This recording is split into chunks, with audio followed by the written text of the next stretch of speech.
Chapter 3: The Four Elements, Their Properties, and Mixtures.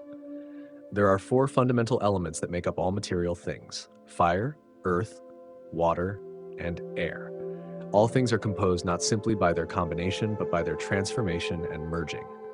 When we decompose something, it breaks down into these elements. However, we never find any of these elements in their pure form. They are always mixed to some extent with others and can transform into one another. For example, diluted mud becomes water, and when dried, it becomes earth. When heated, it transforms into air, and when overheated, into fire. Fire, when extinguished, returns to the form of air, and when overcooled, becomes earth, stone, or sulfur, as seen during a lightning strike. Plato, however, believed that earth is untransformable, while the other elements can transform into earth and into each other. Thus, earth is made up of parts that continually reassemble it. Each element has two main properties. It retains one specific property and shares the other, which acts as a mediator with the next element. Fire is hot and dry, earth is dry and cold, water is cold and wet, and air is wet and hot. In this way, the elements are opposites due to their two opposing properties. For example, fire is the opposite of water, and earth is the opposite of air. The elements also differ in weight. Some are heavy, like earth and water, while others are light, like air and fire. The Stoics called the heavy elements passive and the light elements active.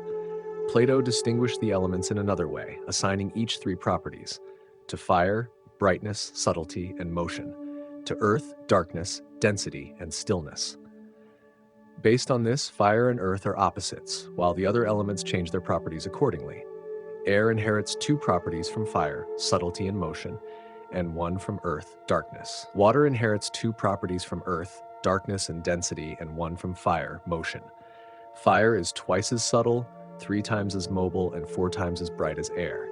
Air is twice as bright, 3 times as subtle, and 4 times as mobile as water. Water is twice as penetrating as earth, 3 times as subtle, and 4 times as mobile. The ratio between fire and air is the same as between air and water, and between water and earth. This is the foundation of all things, their natures, powers, and marvelous properties.